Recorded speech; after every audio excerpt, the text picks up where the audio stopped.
Hey, good morning, everybody. This is Mr. Kundan Singh Chauhan. Welcome back on my channel SSC Brain Blaster with Kundan sir.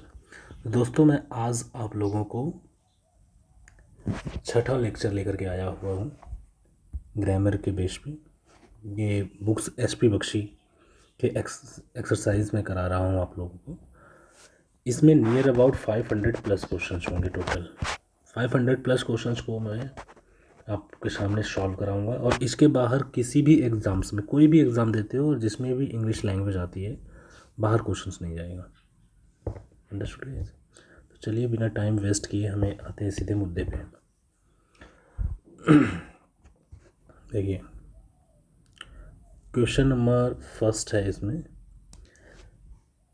There offspring are all very inquisitive. Inquisitive का मतलब उत्सुक होता है, मतलब curious. आप लिखना चाहते हो तो लिख सकते हो। एक minute.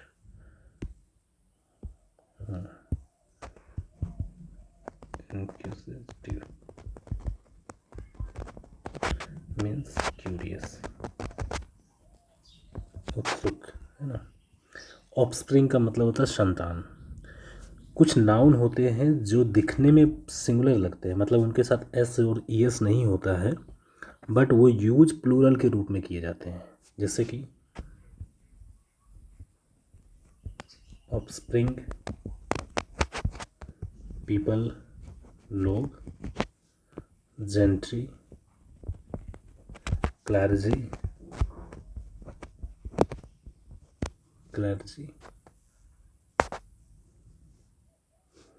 Army,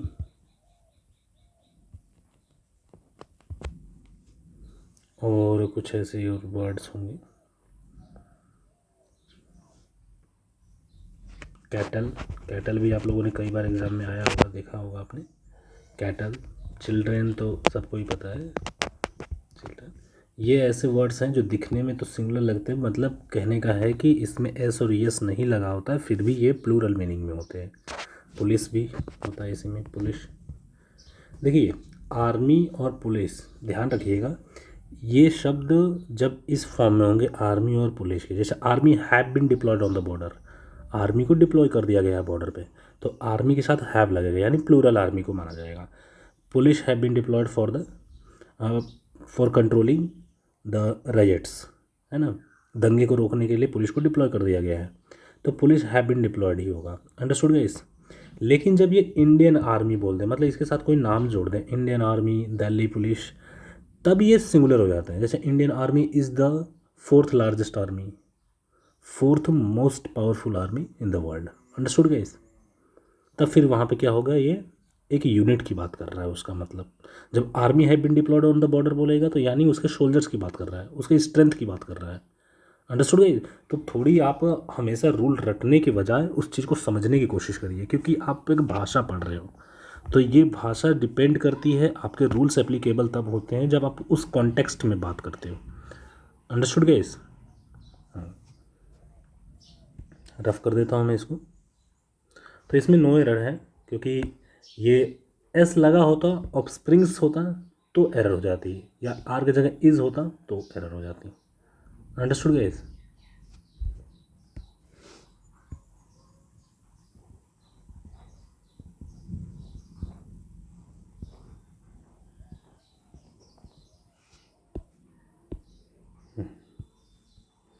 next question number 2, their distress had no effect on him, he was determined to have his pound of flesh। एक चीज़ ध्यान दीजिए,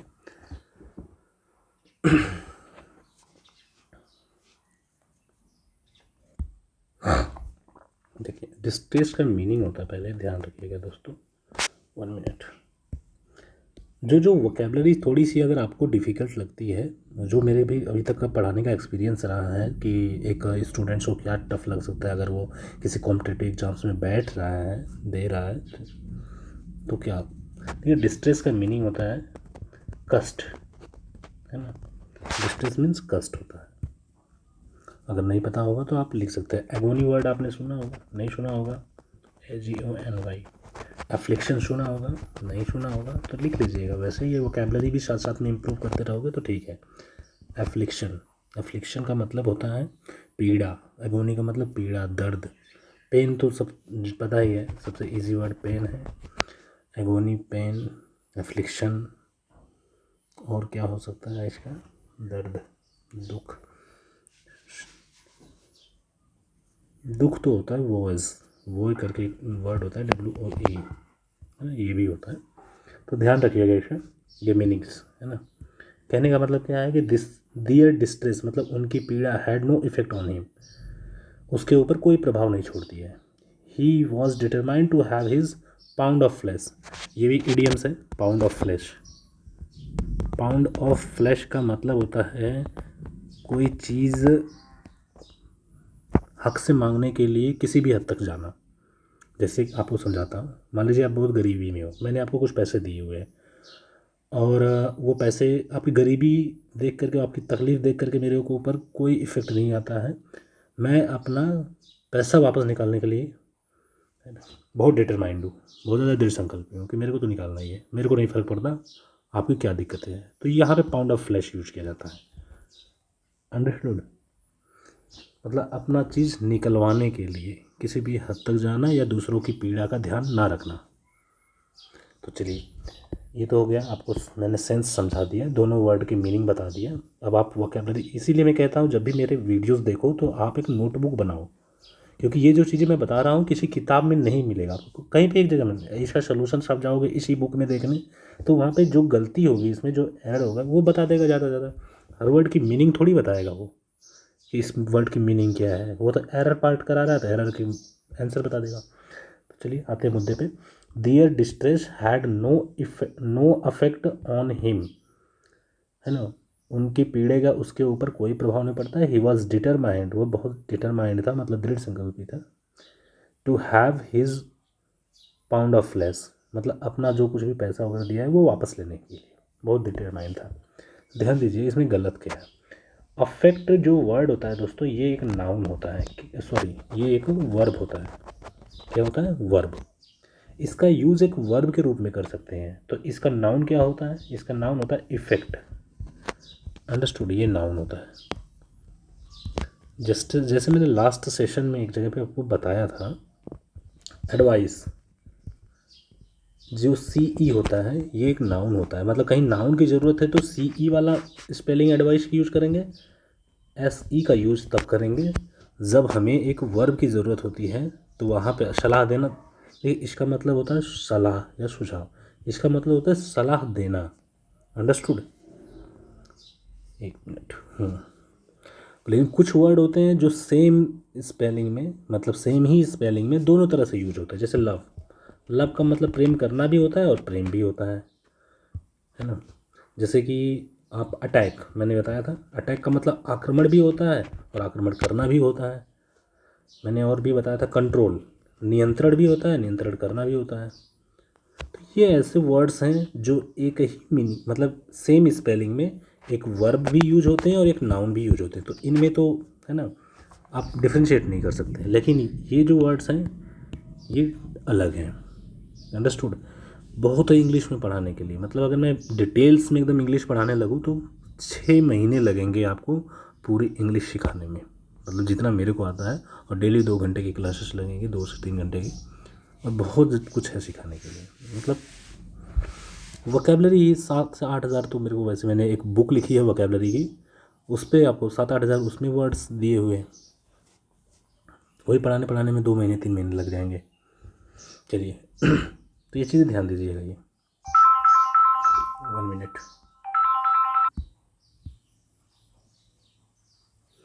तो आप लोगों ने ये देखा कि इफ़ेक्ट जो होता है वो नाउन होता है और अफेक्ट वर्ब होता है। तो यहाँ पे गलती क्या है, गलती यही है, नो अफेक्ट नहीं आएगा, नो इफेक्ट आएगा। अब क्यों आएगा, कैसे, देखो, नो एक एडजेक्टिव है। 1 मिनट। नो क्या है दोस्तों, एक एडजेक्टिव है। एडजेक्टिव किसके पहले आता है, एक नाउन के पहले आता है। जैसे आपने कभी हमेशा सुना होगा, no money no friend, I have no friend, I have no money, and I have no clues in this investigation. Understood guys, I did not find any breakthrough या I have find no break through.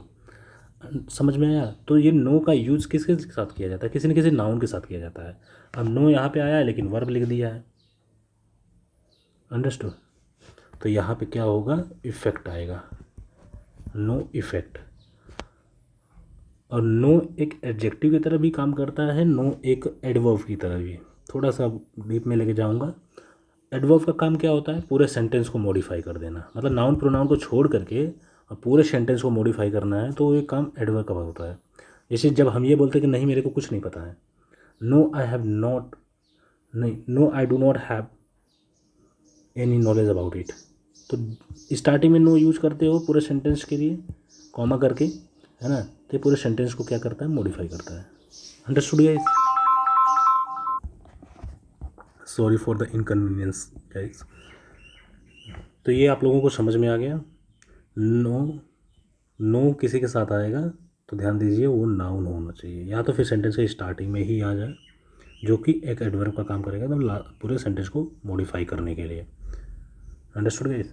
तो अभी फ़िलहाल हम इसको करते हैं rough. तो no affect नहीं होगा, नो इफेक्ट होगा। अफेक्ट का यूज कहाँ होता है? वर्ब के रूप में। जैसे कि कहते हैं ना कि ये मेडिसिन ने मेरे को बहुत प्रभावित कर दिया, है ना, मेरी तबीयत और ख़राब हो गई। This medicine has affected. अब अफेक्ट का अब इसका सेकेंड फॉर्म बनेगा, क्योंकि वर्ब का ही सेकेंड फॉर्म बनता है। Affected my health, my health.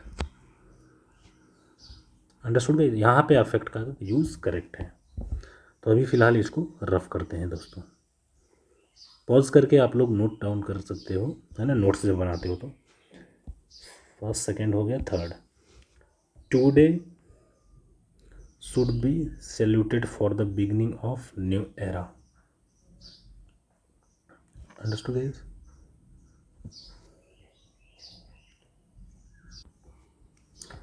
देखिए, टुडे शुड बी, आज का जो दिन है वो, है ना।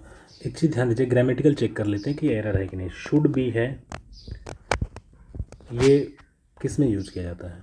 देखिए, जब ये एक्टिव वॉइस में होगा तो आईएनजी फॉर्म लेकर के आएगा, लेकिन पैसिव वॉइस में तो वर्ब की थर्ड फॉर्म आएगा। सैल्यूट है, नहीं, सैल्यूटेड है, थर्ड फॉर्म सही है। यानी किस चीज़ के लिए सैल्यूट है, सैल्यूटेड है? For the beginning of a new era, यानी इसमें सेंटेंस में नो एरर है। समझ में आ गया? ग्रामेटिकली सही है। सल्यूट फॉर समथिंग करते हैं ना, तो सल्यूट के साथ प्रीपोजिशन भी सही है। अब सल्यूट वर्ड वर्ब की थर्ड फॉर्म यूज़ किया गया है, क्योंकि शुड भी है। शुड भी जो है वो क्या है? एक पैसिव वॉइस है। पैसिव वॉइस में हमेशा वर्ब की थर्ड फॉर्म यूज़ की जाती है दोस्तों। अंडरस्टूड? और कोई भी मॉडल हो, जैसे कैन हो, है ना, कुड हो, शुड हो, शैल हो, कोई भी मॉडल हो, विल हो या वुड हो, किसी भी मॉडल के साथ बी जोड़ देंगे और वर्ब की थर्ड फॉर्म जोड़ते हैं दोस्तों, तो ये क्या बन जाता है? पैसिव वॉइस बनता है। अंडरस्टूड? ये याद रखिएगा। अब इतने पूरे वर्ड याद नहीं रखने की ज़रूरत है, ये पूरे ये ध्यान रखिए कि मॉडल प्लस बी, कोई भी मॉडल हो उसके साथ बी प्लस वर्ब की थर्ड फॉर्म उसको क्या बनाती है? पैसिव वॉइस बना देती है। अंडरस्टूड? तो अभी फ़िलहाल मैं इसको रफ कर देता हूँ, अगर आपको नोट डाउन करना होगा तो पॉज कर लेना। 1 minute.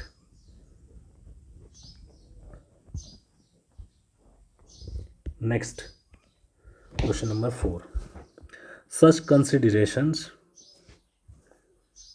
are secondary with our main aim of improving efficiency. हो गया? Such considerations are, सही है। Such considerations प्लूरल है, आर उसके साथ आया है, that is correct. Are secondary with our main aim of improving, कुछ तो of improving efficiency. Aim for something होता है दोस्तों। अंडरस्टूड? एम फॉर नहीं, एम ऑफ डूइंग समथिंग, सही है। अच्छा, complementary to secondary. Such considerations are secondary, secondary के साथ प्रीपोजिशन एरर है ये। सेकेंडरी के साथ टू का यूज करते हैं। Complement to, secondary to, assent to, कुछ वर्ड्स होते हैं उनके साथ प्रपोजिशन टू का यूज करते हैं। असेंट साथ भी प्रपोजिशन टू यूज करते हैं। Ascend to, complementary, sorry complementary secondary हो गया ना, complementary, complementary to the, supplementary to, for और टू यूज करते हैं, विद का यूज़ नहीं किया जाता, तो ये आपका रॉन्ग है। यहाँ पे यूज किया जाएगा टू का। ostensibly he was on a business trip but he spent, was है पास्ट की बात किया जा रहा है, यहाँ पे पास्ट की बात किया जा रहा है, यानी ये जो दोनों टेंस हैं ये टेंस करेक्ट है, दोनों एक ही टाइम की बात कर रहे हैं। Spent most of time on the beach,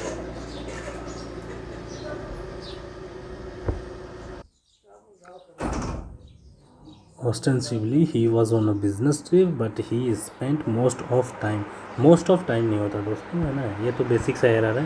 most of the time ये यूज किया जाता है, ये फ्रेज होता है ज़्यादातर समय, है ना, most of the time, article ध्यान लगता है इसके पहले, ये यूज किया जाएगा। तो गलती आपकी कहाँ पे है, सी में है, द का यूज किया जाएगा टाइम के पहले, द टाइम।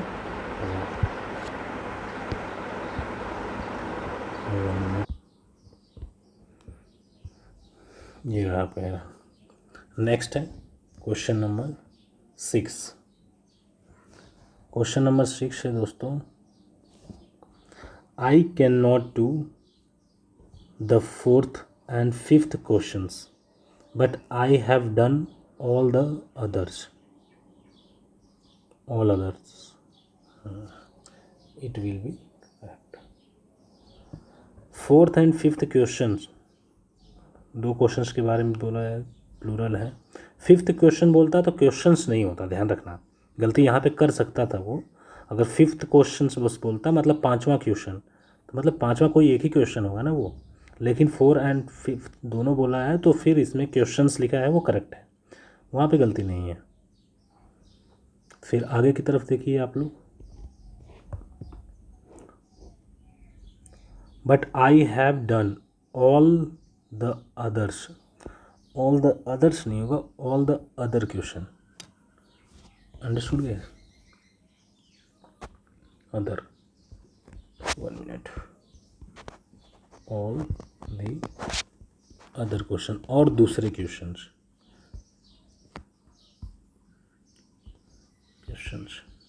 यहाँ पे भी एस लगेगा, ये प्लूरल लिखा जाता है अदर के साथ। गलती क्या है आपकी, इससे रिलेटेड अगर कुछ कॉन्सेप्ट वगैरह आप चाहते हो तो कुछ एक क्या क्या क्वेश्चन आ सकता है, ध्यान दीजिएगा। ईच के साथ अदर का यूज किया जाता है एज ऑब्जेक्टिव केस में, और वन के साथ अनदर यूज किया जाता है एक ही साथ में, अनदर, इन दोनों का मतलब होता है एक दूसरे से, है ना, ये दो के लिए यूज किया जाता है, ये दो से अधिक जब चीज़ें हों उनके लिए यूज किया जाता है। जैसे हम 5 भाई हैं, एक दूसरे से बहुत प्रेम करते हैं, तो वहाँ पे वन अनदर एक दूसरे के सेंस में यूज किया जाएगा। हमारी दोनों बहनें आपस में बहुत प्रेम करती हैं, यानी एक दूसरे से बहुत प्रेम करती है, वहाँ पे ईच अदर यूज किया जाएगा। तो ऐसे ऐसी छोटी छोटी चीज़ें ये ध्यान रखिएगा आप लोग। क्वेश्चन नंबर 6 कंप्लीट हुआ। Next, after a year without defeat, after a year without defeat, the team now resigns over Supreme as the finest in the country. As the finest resigns, आप लोगों को मैंने एक रूल बताया था, 1 minute, इसी के कुछ वर्ब होते हैं, there are some verbs that do not possess any preposition, जैसे resign, shine, invade, VAD, invade, attack, affect, control, और कौन से वर्ड होते हैं, इश्यू, ESCHEW, अवॉइड, एम्फेसाइज,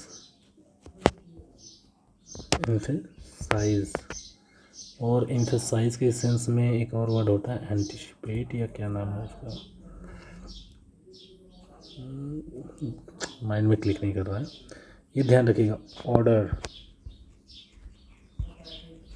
ही ऑर्डर्ड हिज ब्रदर, ऑर्डर आदेश देने के सेंस में।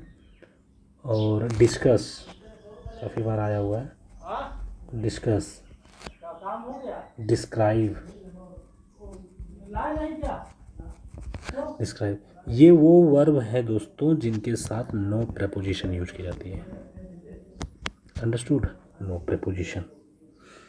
तो क्या हो जाएगा, गलती, ओवर का यूज़ किया है। जैसे कि I can not control over my brothers, मैं अपने भाइयों के को नियंत्रित नहीं कर सकता, तो I can not control my brothers होगा, ओवर माई ब्रदर्स नहीं होगा। अंडरस्टूड गाइस, ये ध्यान रखिएगा, इसमें लिखा है साफ साफ कि अगर ये वर्ड वर्ब के रूप में यूज किए गए होते हैं, वर्ब के रूप में यूज किए जाते हैं, तभी ऐसा होता है। अगर इनमें से कोई वर्ड है जो नाउन के रूप में यूज किया गया है, जैसे कि कंट्रोल, इन्वेड होता है, सॉरी इन्वेड नहीं, इन्वेजन हो जाता है ना, इन्वेड का तो इन्वेजन हो जाता है।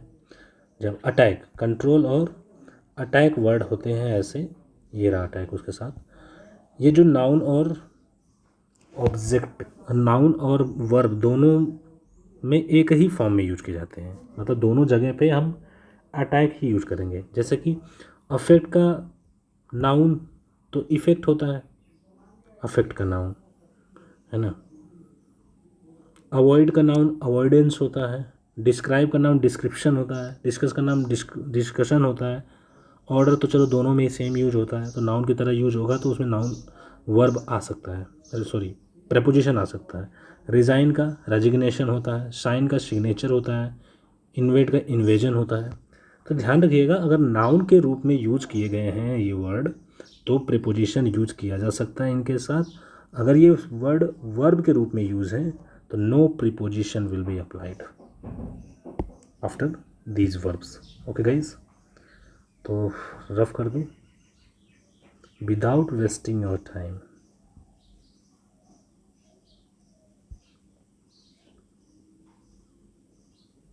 नेक्स्ट क्वेश्चन नंबर 7 हो गया। The question of finance is subsidiary to The question of finance is subsidiary to the question whether the project will be approved.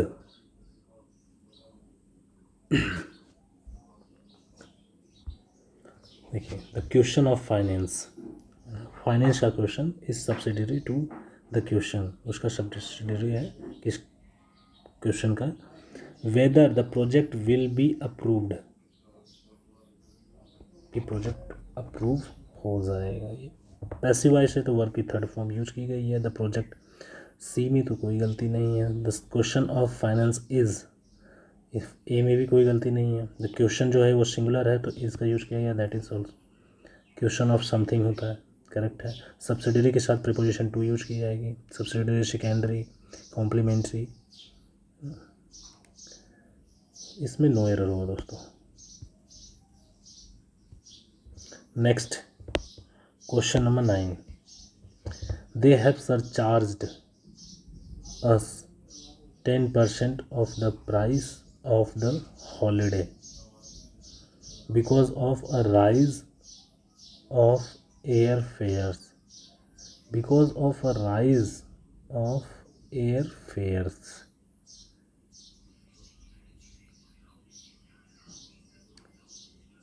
एक चीज़ ध्यान दीजिए, राइज इन समथिंग होता है, किसी चीज़ में बढ़ोतरी हम कहते हैं ना, राइज इन, है ना। Petrol, rise in air fares मतलब हवाई किराया जो है उनमें बढ़ोतरी, तो राइज इन होगा दोस्तों। ये ऑफ यूज नहीं किया जाएगा, यहाँ पे क्या होगा, इन का यूज किया जाएगा। Next question number 10.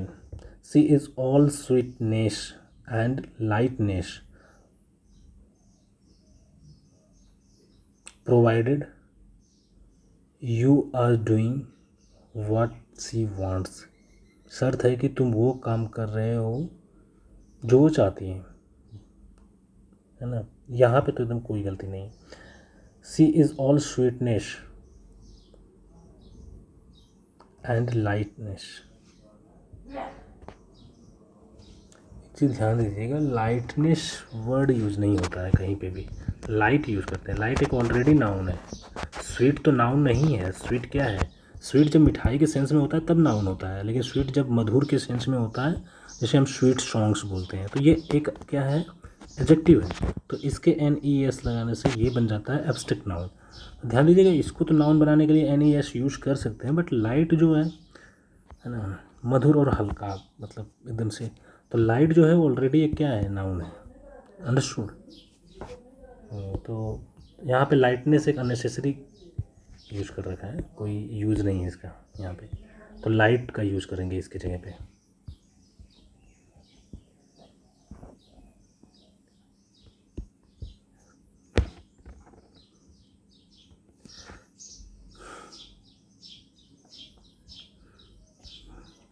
Next question number 11. Unemployment has. Unemployment क्या है, सिंगुलर है, हैज़ आ गया है, सही है. रीच्ड. अनएम्प्लॉयमेंट पहुंच चुका है, किस पे पहुंच चुका है, अ लेवल, एक ऐसे लेवल पे, that would have been not thinkable 2 years एगो.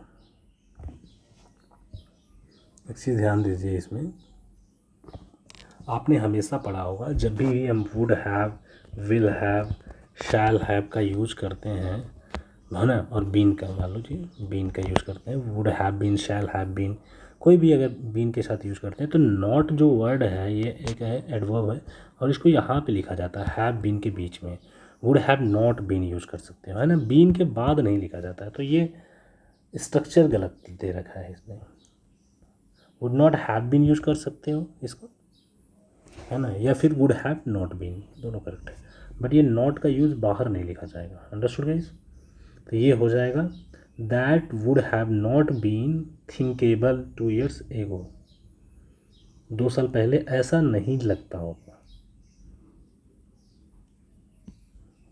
थिंकेबल का मतलब जो आपकी सोच में हो, ऐसा नहीं लगता होगा.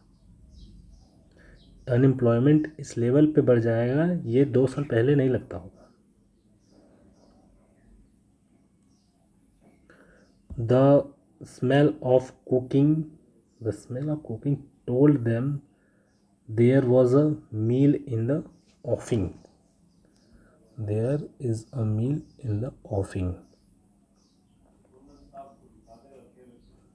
देखिए, दो, ये तो आपने बेसिक में नरेशन पढ़ा होगा ना, जब 2 सेंटेंस को जोड़ते हैं, है ना, तो यहाँ पे कंजक्शन दैट का यूज़ किया जाता है. क्वेश्चन नंबर 12 का मैंने आप लोगों को बता दिया था.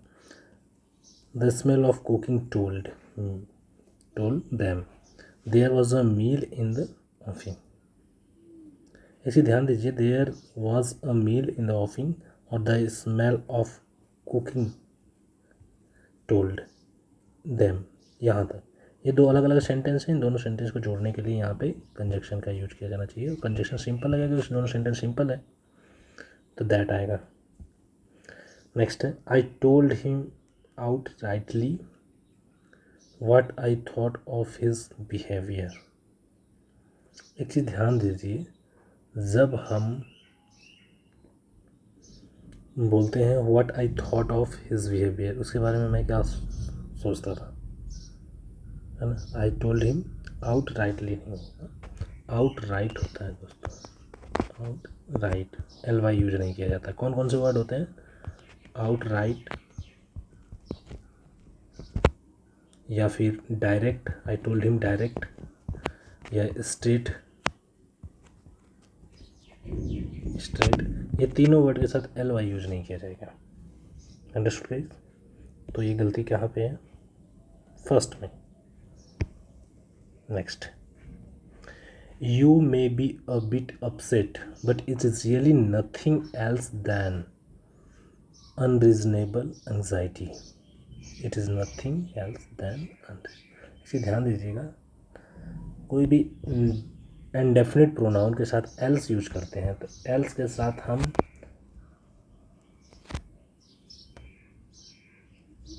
देन का यूज नहीं करते हैं, बल्कि क्या होता है, बट का यूज होता है. Nothing else but unreasonable anxiety.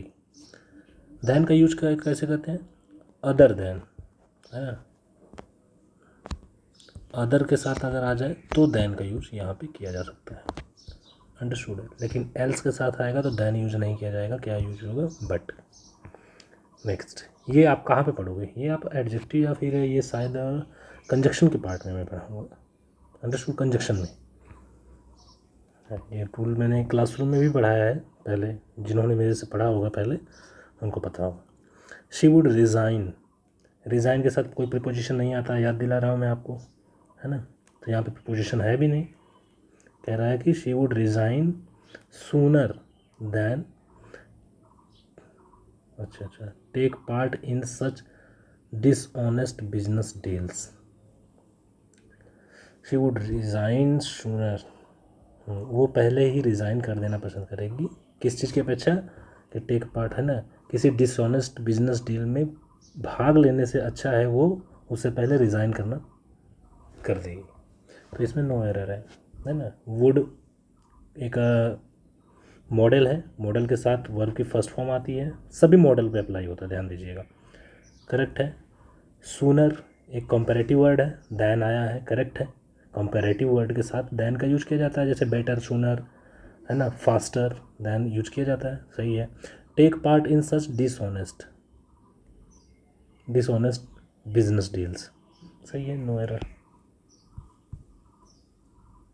Next, ऐसे बेईमानी भरे बिजनेस डील, इसका मतलब हुआ यहाँ से यहाँ पर. तो इसमें कोई एरर नहीं है दोस्तों. तो ये 15 number. 16 number, do not apply for that job, apply for something. ये करेक्ट है, ध्यान दीजिएगा. अप्लाई के साथ फॉर का ही यूज़ किया. I am applying for being a sub inspector. I am applying for SSC examinations. I have applied for CSC examinations, है ना. तो ये तो ए पार्ट में कोई गलती नहीं है. यू के साथ आर आया है, that is correct. You are in danger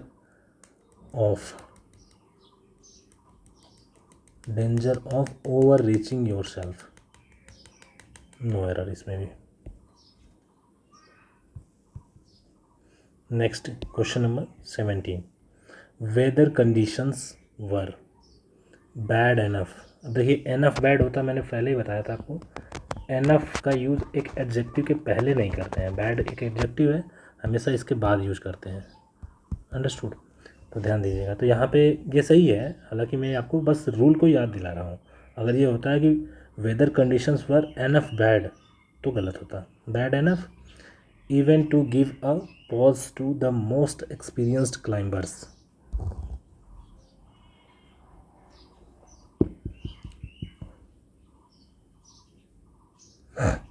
अच्छा, weather conditions were bad enough, good enough, bad enough, even to, अच्छा आगे टू यूज किया है. Give a pause to the most experienced climbers. ध्यान दीजिएगा, ये नेगेटिव. देखिए, पोजीशन तो सही है इसकी. एनफ की पोजीशन किसी एडजेक्टिव के बाद ही यूज की जाती है, लेकिन जब आगे टू से चीज़ें को जोड़ा गया है ना, ध्यान दीजिएगा, हम यूज क्या करते हैं, टू और टू का यूज़ करते हैं, है ना. ये और यहाँ पे तो ये इंडिकेट भी किया है कि बैड कोई नेगेटिव क्वालिटीज़ के लिए हम ज़्यादा के सेंस में, है ना, टू बैड बोलते हैं. कहेंगे कि weather conditions were too bad, मतलब बहुत बुरा था, है ना. Even to give a pause to the most, बहुत ज़्यादा, सबसे ज़्यादा एक्सपीरियंस क्लाइंबर्स के लिए भी बहुत ज़्यादा बुरा था कि वो उनको भी रुकना पड़ जाता था क्लाइंबिंग के. हो गया. तो यहाँ पे टू बैड यूज करना ज़्यादा अप्रोप्रिएट होगा. अप्रोप्रिएट होगा. We had a lot of difficulty to find the house. We had lot of difficulty to find the house, नहीं, डिफ़िकल्ट इन डूइंग समथिंग होता है, डिफ़िकल्ट इन फाइंडिंग होगा। We had lot of difficulty in finding the house, to find नहीं होगा, ये होगा difficult in something होता है। तो इन फाइंड, अब इन आ गया तो किसी भी प्रीपोजिशन टू के अलावा कोई दूसरा प्रीपोजिशन आ जाए तो वर्ब की आईएनजी फॉर्म यूज की जाती है, ध्यान दीजिएगा। तो यहाँ पे इन फाइंडिंग द हाउस है ना, हमें बहुत ज़्यादा मुश्किल हुई घर खोजने में, यही बोलते हैं ना, हमको घर खोजने में बहुत ज़्यादा मुश्किल हुई, तो वो we had a lot of difficulty in finding the house. Understood guys? तो गलती यही है अपनी। Question number 19, patience as well as perseverance. मैंने एक रूल बताया था आप लोगों को पहले भी, इसको रफ कर देता हूँ मैं, जिसे फिर से दोबारा रिवाइज कर देता हूँ वो रूल। देखिए, कुछ कंजक्शंस होते हैं जिनसे अगर दो सब्जेक्ट जोड़े गए होते हैं तो सब्जेक्ट पहले के अकॉर्डिंग वर्ब यूज की जाती है। कौन कौन से वो कंजक्शंस होते हैं? अलोंग विद,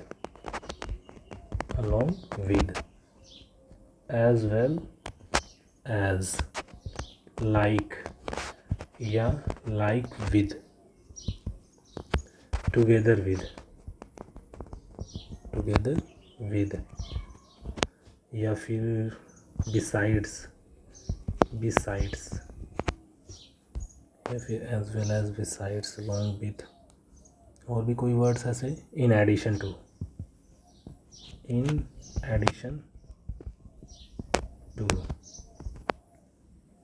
इन वर्ड से अगर दो सब्जेक्ट जोड़े गए हैं, सब्जेक्ट 1 और सब्जेक्ट 2, तो ध्यान दीजिएगा इसमें जो आगे वर्ब आएगा वो S1 के अकॉर्डिंग होगा, सब्जेक्ट 1 के अकॉर्डिंग। तो पेशेंस धैर्य, परसेवरेंस का भी मतलब होता है धैर्य। Patience as well as perseverance, निरंतरता वैसे होता है, निरंतर आप किसी चीज़ पे प्रयास करते हैं, प्रयास होता है, वो परसेवरेंस को यूज करते हैं। Patience as well as perseverance, are नहीं होगा दोस्तों, क्या होगा? इज़, क्योंकि पेशेंस क्या है, एक सिंगुलर वर्ड है, सिंगुलर है ये, तो इसके according is necessary for success है। Next question number 20, the passerby, passerby का मतलब रोड पे आने जाने वाले लोग। The passerby told us where was the marriage hall, marriage hall कहाँ पे था, and even led us to it, passerby ने हमें बताया कि मैरिज हॉल कहाँ पे है। जब भी हम, ध्यान दीजिए है ना, जब हम किसी WH वर्ड का यूज़, ये मैंने वैसे इससे पहले भी 2-3 बार बता दिया है, प्रीवियस जो मैंने प्रैक्टिस सेट करवाए हैं उनमें। देखिए, रूल ये होता है कि जब हम किसी WH वर्ड का यूज़ एज अ कंजक्शन करते हैं, इसकी तरह से कंजक्शन के रूप में करते हैं। कंजक्शन का मतलब क्या होता है दोस्तों? WH वर्ड का यूज़ बीच में किया जाना चाहिए, सेंटेंस एक पहले होगा और एक सेंटेंस बाद में होगा, है ना, इन दोनों सेंटेंस को जोड़ने के लिए यूज़ किया गया होता है। तो इसके बाद आने वाला जो सेंटेंस होगा ये सिंपल होगा। किस फॉर्म में होगा? सिंपल फॉर्म में होगा।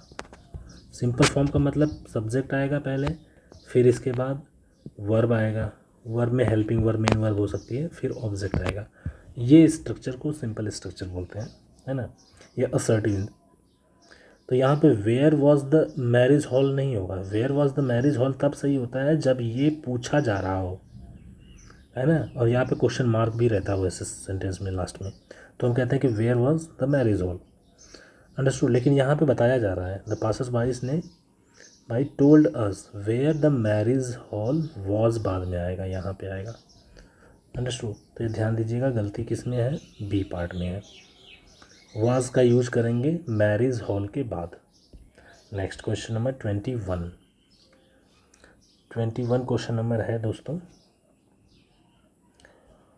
The increase in consumption, rise in consumption या फिर इंक्रीज इन कंजप्शन, सही है ना, ध्यान दीजिएगा। ये शार्प इंक्रीज हम देखते हैं ना न्यूज़पेपर में, डेली पढ़ते हैं, sharp increase in the price of petrol.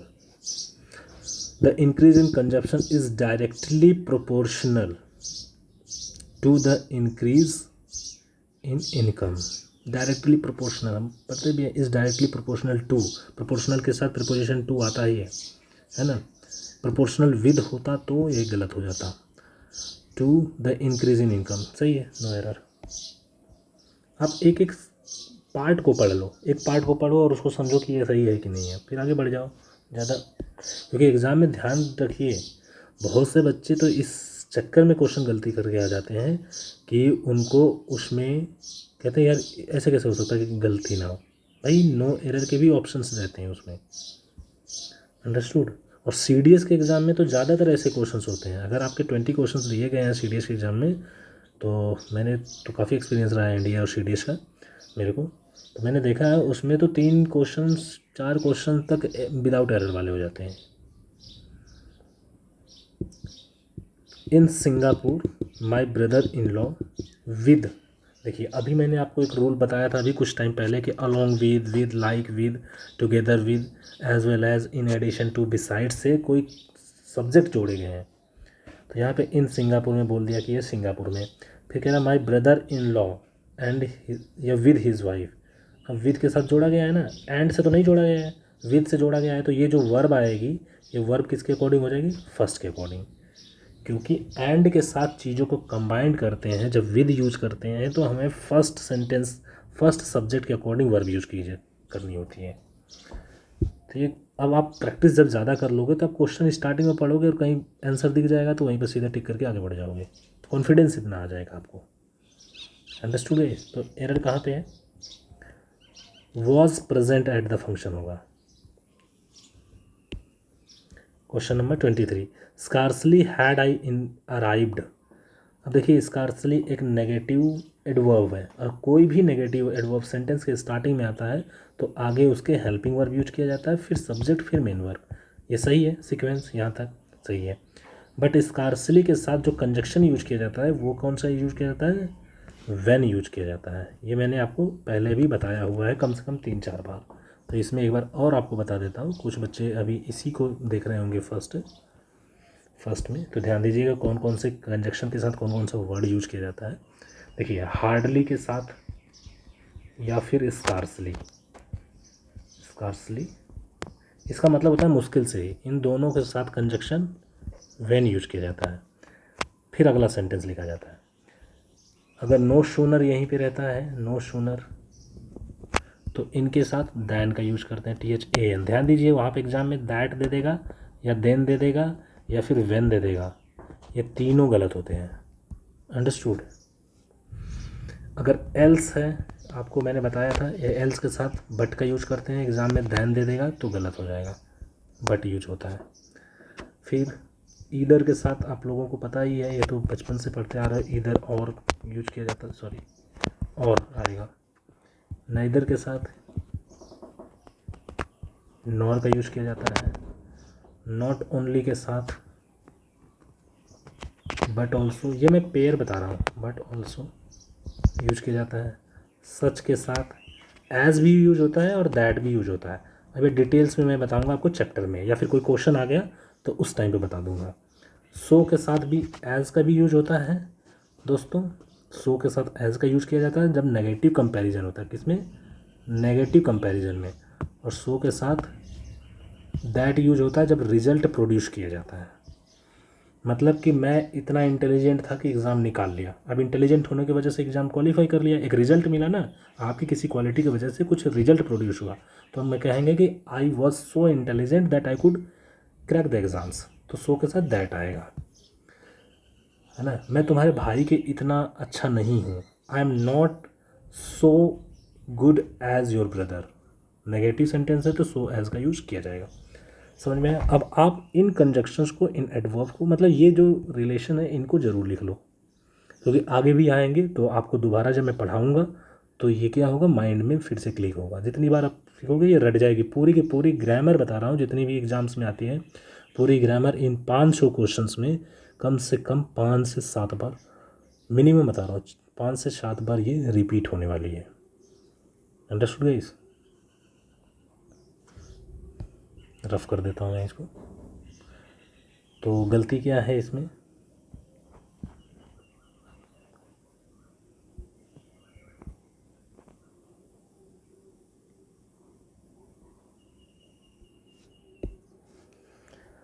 हाँ, देन की जगह वेन का यूज़ किया जाएगा। एक और चीज़ ध्यान से रख सकते हो आप, हालांकि यहाँ पे गलती वो बहुत मिनिमम देता है।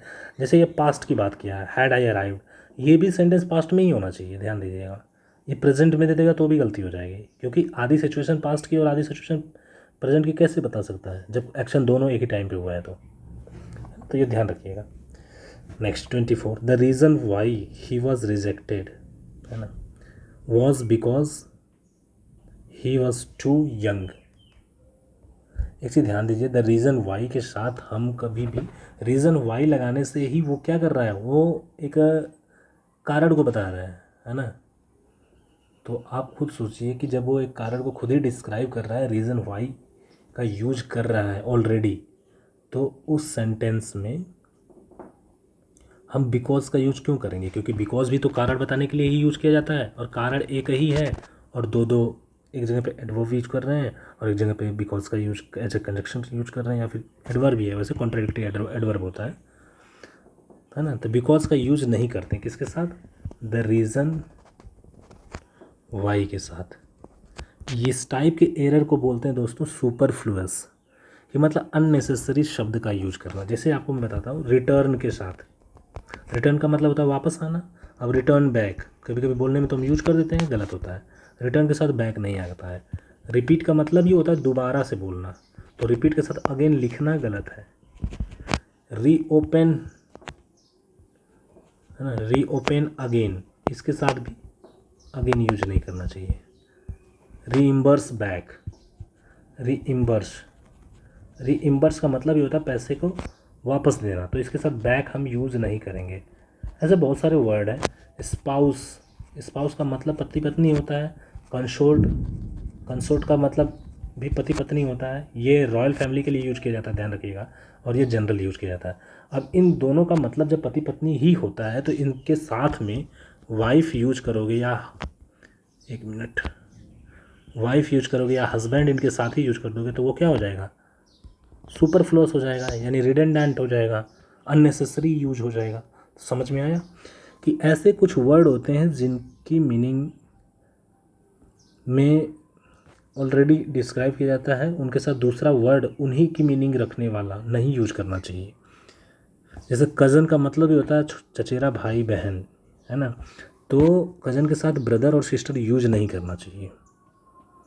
पेरेंट्स के साथ फादर और मदर यूज नहीं करना चाहिए, पेरेंट्स का मतलब वही होता है। सिबलिंग के साथ ब्रदर सिस्टर यूज नहीं करना चाहिए, उनका मीनिंग ही वही होता है।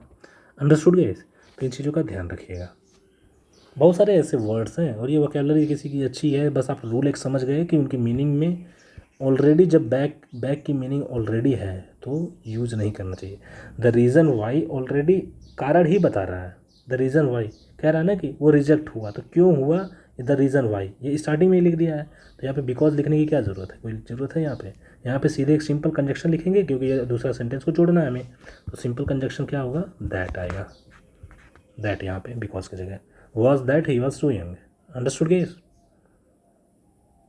या फिर आप मतलब सही, अगर ये सेंटेंस ऐसे इस फॉर्म में ना हो और उसको सही करना हो, तो आप ऐसे भी लिख सकते हो, he was rejected because he was too young. अब यहाँ पे वॉज फिर नहीं आएगा, कोई ज़रूरत ही नहीं है उसका, बिकॉज सीधे लिखेंगे और दूसरा सेंटेंस जोड़ देंगे, है ना। बट यहाँ पे जो गलती है वो द रीज़न वाई आ गया है, जो कि एक यूज़ किया जाता है, तो इसके साथ कभी बिकॉज नहीं आता है। तो रफ कर दे मोह श्रीपान। हाँ, एक क्वेश्चन और बचा हुआ है 25 नंबर। टीचर्स ऑफ वेरियस स्कूल्स, सब है ना, विभिन्न प्रकार के स्कूलों के अध्यापक, met to discuss about how to improve the standard of English. अभी मैंने कुछ टाइम पे लिखा था आपको, ऊपर काफ़ी कोई सेंटेंस क्वेश्चंस आए हुए थे कि, चलो जब इसको पहले रफ कर देता हूँ मैं, क्योंकि यहाँ पे लिखना पड़ेगा मेरे को बहुत सारा। देखिए, कुछ वर्ब होते हैं, ट्रांजिटिव वर्ब होते हैं, जिनके साथ प्रपोजिशन यूज नहीं की जाती। कौन कौन से वर्ड, डिस्कस, अभी कुछ टाइम पहले बताया था, डिस्कस, डिस्क्राइब,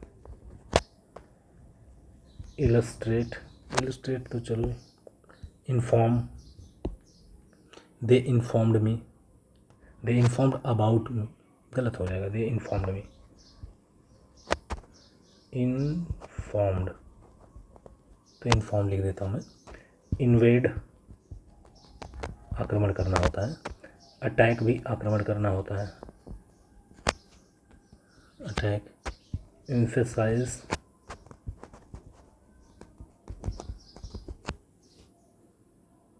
एम्फेसाइज, कंट्रोल,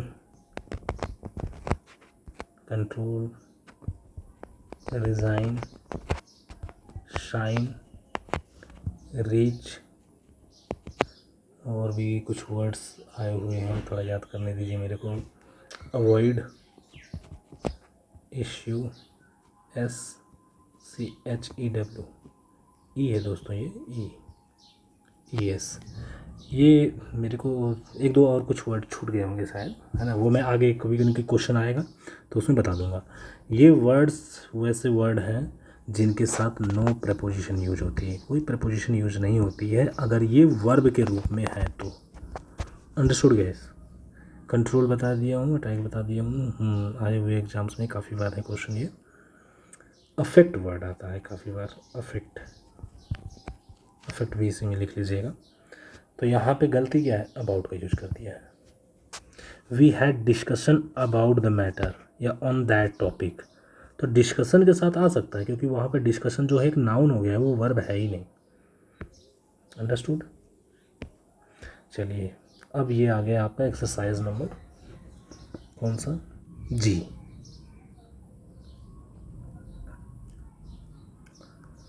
तो ये अभी मैं कुछ टाइम, थोड़ा लंबी वीडियोस बन जाएगी, है ना, तो ये नेक्स्ट डे मैं करवाऊँगा आप लोगों को। तब तक के लिए bye bye, take care, have a good day दोस्तों। अच्छा, मैं कुछ आपको दिखाई देता हूँ थोड़ा। ये मैंने आप लोगों के लिए कुछ क्वेश्चंस बनाए हुए हैं जो 500 प्लस क्वेश्चंस हैं। अब यहाँ पे आपको 200 क्वेश्चन तो ऐसे मैं प्रैक्टिस कराऊंगा जो सभी चैप्टर्स कंप्लीट कर देंगे।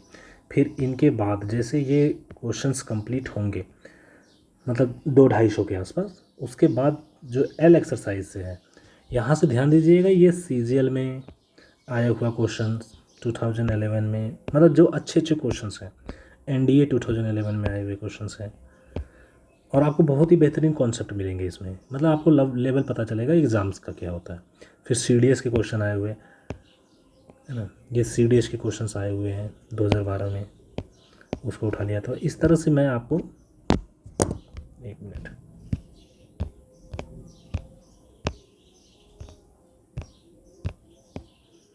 तो जल्द ही आप लोगों को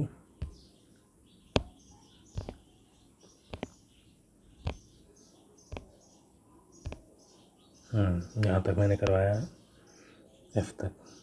चलो दोस्तों, फिर मिलते हैं अगले दिन इसी चैनल पे, SSC brain blaster with Kundan sir.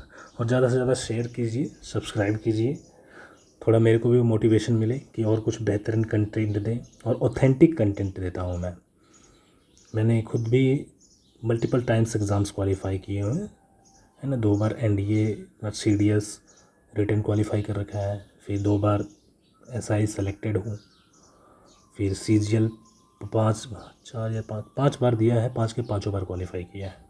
2 bar job लगी थी बट पोजीशन ठीक नहीं मिली थी और दूर मिली थी, जो कि नौकरी करते हुए ही मैंने ये सभी चीज़ें आज तक जितनी की हैं, मैंने कोई ना कोई जॉब करते हुए किया है हमेशा से। स्टार्टिंग से 2011 से मैं टीचिंग सेक्टर में था, फिर बाद में अभी पुलिस डिपार्टमेंट में, सेंट्रल पुलिस में आया। तो आप लोग सब्सक्राइब कीजिए चैनल को, शेयर कीजिए वीडियोस को, थोड़ा मेरे को भी मोटिवेशन मिले तो आपको ऑथेंटिक। और मैथ्स भी पढ़ाता हूँ मैं, ये तो इंग्लिश हो गया, मैथमेटिक्स भी पढ़ाऊँगा, और देखूँगा तो टाइम मिलेगा तो GS वगैरह भी जितना कुछ हेल्प कर सकता हूँ तो मैं करवाने की कोशिश करूँगा। ओके गाइस, तब तक के लिए bye bye, take care, have a good day.